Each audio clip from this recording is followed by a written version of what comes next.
yung bypass road. Yan, bypass road to. Papunta doon. Ito mula dito sa Mauban, Quezon, Liwayway. Tapos yung sa kabila naman po ay Sampaloc. Kaya dalawa yung magiging daan. Sampaloc, labas ng Lukban. Ang labas naman ng Sampaloc ay Lukban, Quezon.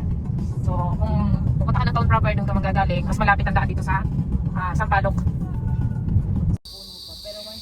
Ayan ma'am yung pinaka-right of way niya. Tatanggalin lang po yung mga punong kahoy. Ay kahoy, niyog. Papunta doon sa property. Okay. Puntahan natin. Bale, ito po yung pinaka-right of way niya. May lapad po siya na mula po doon sa front ay 10 meters. So dito po yung lapad niya nasa 5 meters na lang po. Kasi ito pong side na to ay ilog na. Ayan.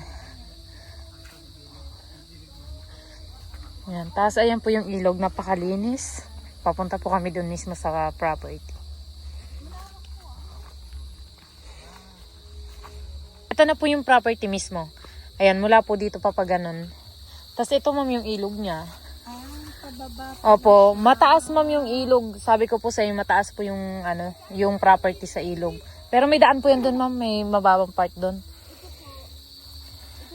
Dito po start ang lupa. Oo. Hanggang dun daw sabi ng may-ari. Ayan.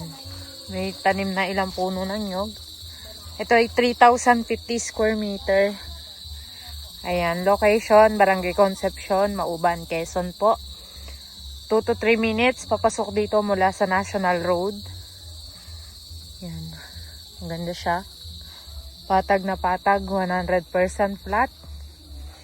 Ayan, titulado po ito.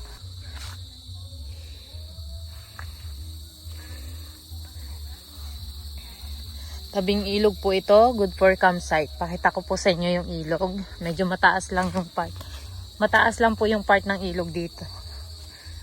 Ng property kesa sa ilog. Ayan, ito po yung ilog dyan. Good for campsite po to. Maganda to kasi malinis po yung ilog na yan, malapad. Yan po ay Balay-Balay River.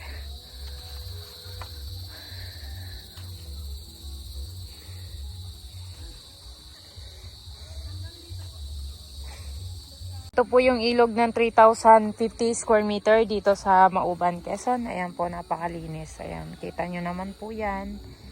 Ang linaw po ng ilog. Malinis na malinis.